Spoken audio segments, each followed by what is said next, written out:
Di sebuah kelompok pertemanan di lingkungan kampus, terdapat 4 mahasiswa yang hampir setiap hari menghabiskan waktu bersama setelah perkuliahan, yaitu Andi, Fajar, Nina, dan Raka. Di antara mereka, Raka sering menjadi sasaran candaan karena sifatnya yang pendiam dan kesalahan kecil yang pernah ia lakukan saat presentasi di kelas. Awalnya, semua menganggap hal tersebut sebagai lelucon yang wajar. Raka pun tetap tersenyum dan ikut tertawa. Namun, seiring berjalannya waktu, candaan itu terus berulang setiap kali mereka berkumpul. Perlahan, Raka mulai lebih banyak diam, enggan menyampaikan pendapat, bahkan mulai menjaga jarak dari teman-temannya. Fenomena inilah yang akan kami analisis melalui perspektif komunikasi antar pribadi. Apakah kondisi tersebut masih dapat disebut sebagai bercanda atau justru telah menjadi bullying?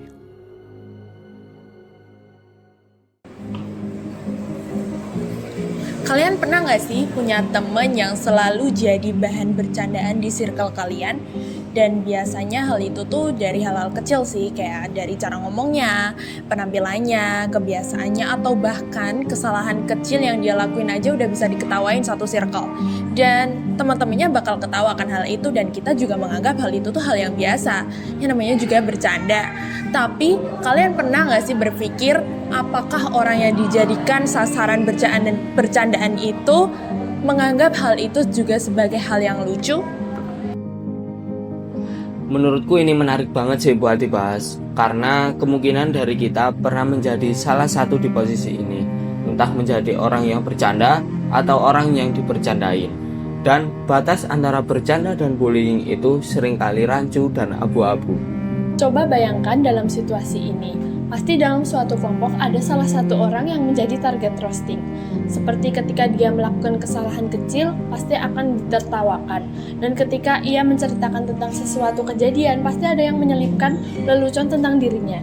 Dan bahkan ketika ia salah bicara atau melakukan kesalahan kecil, bisa diungkit berhari-hari atau bahkan berminggu-minggu. Yang menarik, semua itu dilakukan atas nama bercanda.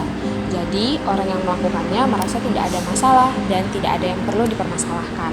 Padahal, dalam komunikasi, niat saja tidak cukup. Yang juga penting adalah bagaimana pesan tersebut diterima oleh orang lain. Nah, kadang orang yang jadi sasaran itu, dia tidak langsung menunjukkan kalau dia merasa terganggu. Dia tetap ikut tertawa, tetap bercanda, dan tetap ikut menongkrong. Sehingga teman-temannya menganggap itu baik-baik saja. Nah, ini yang biasanya luput dari perhatian. Banyak orang mengira kalau seseorang itu masih sering tertawa, berarti dia nggak ada masalah. Padahal beberapa orang itu memilih diam buat biar nggak dianggap baper, nggak dianggap nggak asik, atau bahkan emang biar nggak dijauhi sama circle-nya aja. Dan ketika orang udah berani speak up, seringkali respon yang muncul adalah sensitif banget lu, baper banget, nggak bisa diajak bercanda, nggak bisa diajak asik nih orang. Padahal dia cuma menyampaikan apa yang dia rasakan. Nah, dari sini muncullah masalah lain. Bukan karena candaan yang membuatnya tidak nyaman, tetapi karena perasaan yang dianggap berlebihan atau perasaan yang tidak didengarkan, seolah-olah masalah datang pada dirinya sendiri, bukan dari cara komunikasi yang terjadi. Kalau dilihat dari komunikasi antar pribadi, kondisi ini menunjukkan kurangnya empati. Empati bukan sekedar merasa kasihan, tetapi empati adalah kemampuan kita untuk memahami perasaan orang lain ketika menerima pesan yang kita sampaikan. Mereka memiliki pengaruh yang lebih besar dan merasa bebas dalam menentukan topik, sementara orang yang menjadi sasaran sungkan untuk mengeluarkan ketidaknyamanannya.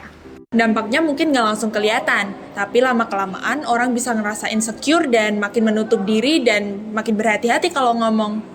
Bahkan ada beberapa orang yang akhirnya memilih untuk diam, bukan karena nggak punya pendapat, tapi takut pendapatnya akan kembali dijadikan bahan bercandaan. Nah, dalam beberapa kasus, ada seseorang yang mulai menjaga jarak dengan lingkungannya sendiri, padahal sebelumnya ia merasa nyaman dengan lingkungan tersebut. Kalau sudah seperti itu, hubungan interpersonal yang seharusnya saling memberikan dukungan justru berubah menjadi sumber tekanan.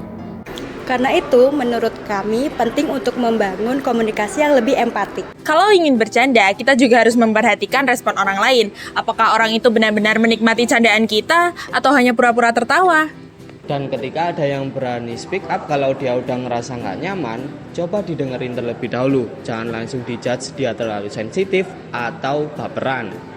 Karena setiap orang memiliki batas kenyamanan masing-masing. Ada yang menurut kita lucu, tapi menurut orang lain nggak lucu.